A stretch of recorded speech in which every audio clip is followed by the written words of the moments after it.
Hello and welcome to Jill Cameron Creations. I am doing another project for the Hedgehog Hollow, and this is for the October kit, and it has a ton of Christmas stuff in it. My card is inspired actually by my mother's gift wrapping, of all things, at Christmas time. She has piles and piles and piles of ribbons and bows on her cards not on her cards, on her packages at Christmas. So I kind of wanted to create that in a little bit more contained way. I'm creating a background using one of the stamped images from this month's kit, and it's one of the Christmas trees. There's also a Christmas tree in the stencil as well, so you could actually stencil this on if you wanted to in repeated pattern. And I am stamping this Christmas tree and just some random patterns on the background.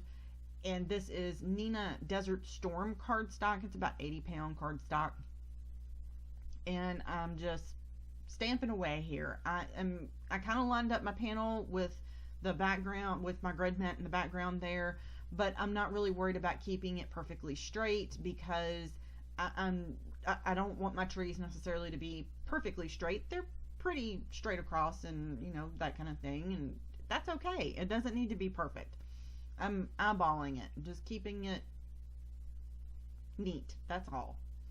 So then I'm going to pour some white heat embossing, and I'm making sure that I'm taking the stamp also off of the edges of the panel, because that gives it that it gives it that consistent look. It doesn't make it look like it was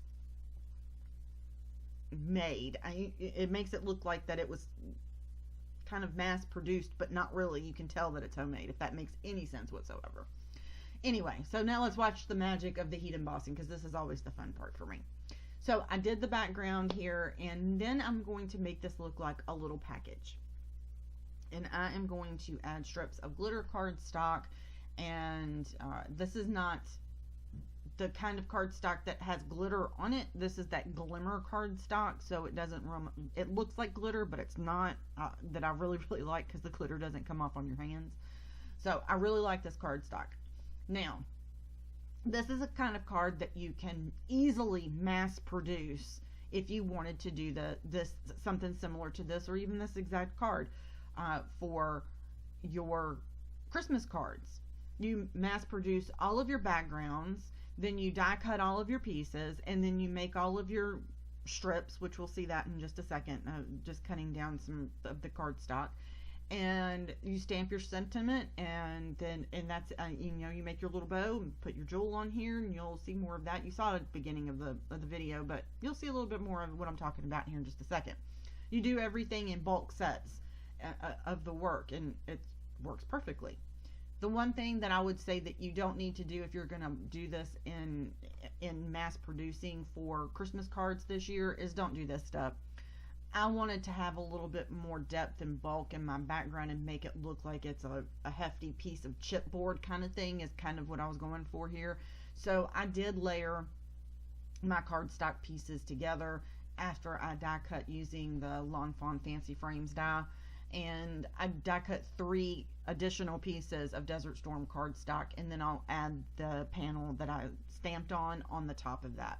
You don't have to do that if you're going to mass produce the cards. I have found that I really do like using liquid adhesive if I'm going to be sticking layers of cardstock together, especially the Nuvo Deluxe adhesive. And the reason that I really like it is because it doesn't dry instantly, but it does get dry quickly. And it dries pretty matte too, so you don't see it if it ekes out anywhere on your card. And I really do like it. So if you are kind of hesitant about liquid adhesive, because back in the day you either had a glue stick or you had something like Elmer's glue or tacky adhesive, and that stuff took forever to dry and it got everywhere, and you know, it just wasn't good. The newer glues like the Tonic Deluxe adhesive like this is amazing stuff, because it gives you enough time to move your items around to where they're perfect, but then it dries fairly quickly and it doesn't warp your paper. Just don't use a ton of it, because it is a water-based adhesive, so it can wrinkle your paper if you put too much on it.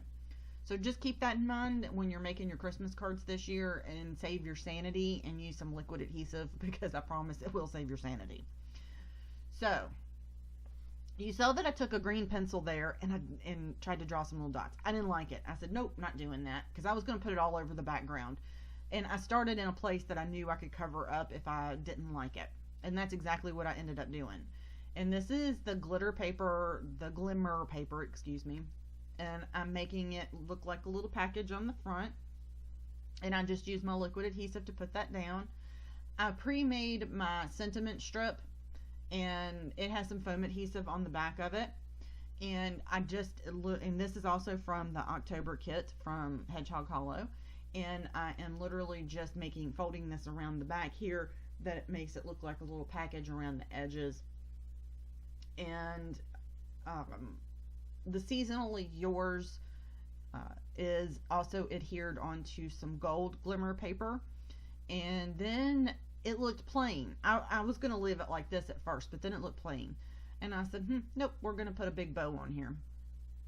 Because even though it was, you know, it looked like how mom would wrap a package because it was so sparkly and it had the ribbon on it, the quote ribbon on it. It needed a whole lot more than what I had on here. So I have gold thread. A great big huge spool of gold thread.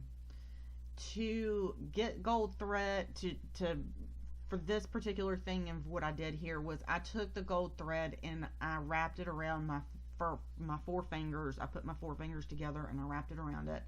And I think you're going to see that here. I didn't do it for the first one. But yeah, and I just wrapped it around my 4 fingers, and then I took another piece and tied it in the middle. So that's it. That's all you have to do, is tie it in the middle. And then I tied the 2 pieces together, fluffed them out a little bit, and put a dot of glue down and put it down in the middle. And it just made a really pretty little bow. And don't worry about how to tie this. Just tie it like you're tying your shoes. That's all you have to do for this. Just tie it like you're tying your shoes. Sorry, my voice is getting a little scratchy because I don't talk a whole lot anymore out loud, other than on my videos, in a consistent manner anyway.